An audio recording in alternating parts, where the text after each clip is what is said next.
છોટાઉદેપુર જિલ્લો જ્યાં કવાંટ તાલુકામાં આવેલા સમલવાટ ગામમાં પીવાના પાણીની પારાયણ ગામની મહિલાઓને પાણી મેળવવા સંઘર્ષ કરવો પડે છે। સ્થિતિ એ હદે વણસી છે કે ગામમાં લગ્ન પ્રસંગ હોય કે મરણ પ્રસંગ લોકોને સૌથી પહેલા પાણીની ચિંતા સતાવે। ડુંગરાળ વિસ્તારમાં આવેલા ગામમાં પાણીના તમામ સ્ત્રોત સુકાઈ જતા મહિલાઓને દૂર દૂર સુધી પાણી લેવા જવું પડે। સમલવાટ ગામમાં હેન્ડપંપ કુવા કુદરતી કોતરો સુકાઈ ગયા। અંદાજે 100 હેન્ડપંપ હોવા છતાં લોકોને એક ટીપું પાણી નથી મળતું। ભૂગર્ભ જળસ્તર ખૂબ જ નીચે ઉતરી ગયા છે, જેના કારણે ગામની મહિલાઓને ગામથી દૂર આવેલા કુવા ઉપર નિર્ભર રહેવું પડે છે।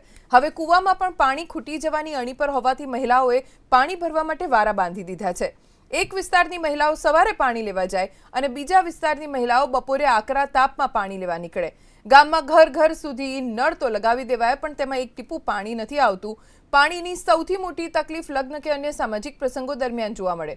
પાણી પુરવઠા વિભાગના કાર્યપાલક ઇજનેર અજય ચૌધરીનો દાવો છે કે વિકાસના કામો દરમિયાન પાઇપલાઇનમાં ક્યાંક ભંગાણ થયું હોઈ શકે છે। રિપેર કરવાની જવાબદારી પંચાયતની છે। જો અમારી સમક્ષ પીવાના પાણીની સમસ્યાની રજૂઆત આવશે તો સમારકામ કરાવીશું। ની શરૂઆત થતાની સાથે છોટાઉદેપુર જિલ્લાના અંતરિયાળ વિસ્તારમાં પીવાના પાણીની સમસ્યા ઊભી થઈ છે। હાલ એબીપી અસ્મિતાની ટીમ છોટાઉદેપુર જિલ્લાના કવાંટ તાલુકાના સમલવાટ ગામે છે। સમલવાટ ગામ છે જ્યાં પાણીની સુવિધા ન હોવાના કારણે જે મહિલાઓ છે તે મુશ્કેલીમાં મુકાઈ છે। હાલ જે મહિલાઓ છે તે ગામના એક કુવાની અંદર તમામ મહિલાઓ ભેગા થઈને અહીંયા લાઈન પડીને અહીંયા કુવાની અંદર પાણી ભરવા માટે આવી છે।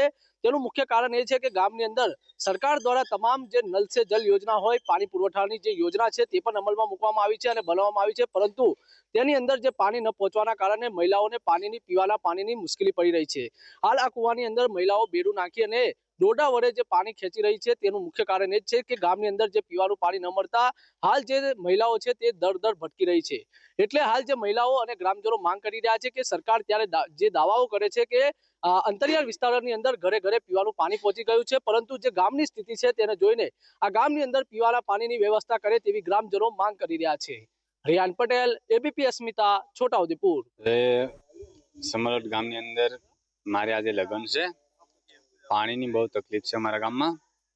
ટેન્કર દ્વારા ભાડે લાવવું પડતું હોય છે, પંચાયતના ટેન્કરો હોય છે, પણ ટ્રેક્ટર વાળાને ભાડું આપવાનું હોય।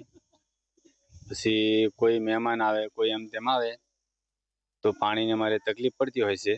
તો અમને નર્મદાનું પાણી મળે તો સારી વાત છે। હમણાં કોઈ નર્મદાનું પાણી આવતું નહીં અમારા ગામમાં। વર્ષોથી અમે રજૂઆત કર્યા કરીએ છીએ, પણ એ કોઈ એટલું બધું ખાસ ધ્યાન નહીં દેતા કે પૂરું કરીએ એવું। આજે સમલવાટ ગામમાં પાણીની એટલી સમસ્યાનો સામનો કરવા અમારા લોકો મજબૂર બની રહ્યા છે। તો આજે અમારા સમલવાટ ગામમાં 3000 ની આસપાસ વસ્તી છે। 4 થી 5 ફળિયા છે। એમાં નર્મદા યોજનાનું પાણી માટે નલ સે જલ યોજના હેઠળ જે નળ લાગેલા છે એમાં ટીપું પાણી નથી આવતું। અત્યારે અમારે વિકટ પરિસ્થિતિનો સામનો કરવા મજબૂર બની રહ્યા છે।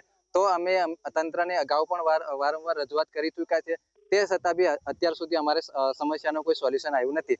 પાણીની બહુ તકલીફ છે। ખેતરમાં દૂર પાણી લેવા આવીએ, પછી બહુ ઊંડો કૂવો છે, ખેંચીને થાકી જવાય અને પાણી લીતે થાકી જવાય અને 2-3 આંટા પાણી લીધે ઢોરાને પીવાડવાનું, નવડાવવા ધોવડાવવાનું। અમારે પાણી ઓછું પડે એટલે અમારે નર્મદાનું પાણી અમને જોઈએ। તકલીફ બહાડીએ પાણી નથી આવતું, બોર કોરારે છે, કોઈ પાણી નથી આવતું। સમલવાટ ગામની યોજના જે છે એ વર્ષ 2022માં પૂર્ણ કરી અને ગ્રામ પંચાયતને મરામતી વિભાગની અર્થે સુપ્રત કરવામાં આવેલ, જે મારફત ગામ લોકો પાણી મેળવતા હતા।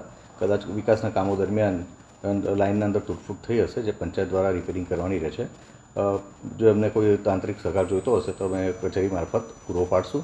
એવી કોઈ કમ્પ્લેન મળી નથી હજી ગામ તરફથી। જો એવું કંઈક ધ્યાને આવશે તો અમે રિપેરિંગ માટે પણ જે એજન્સી છે એના મારફત રિપેરિંગ કરાવશું।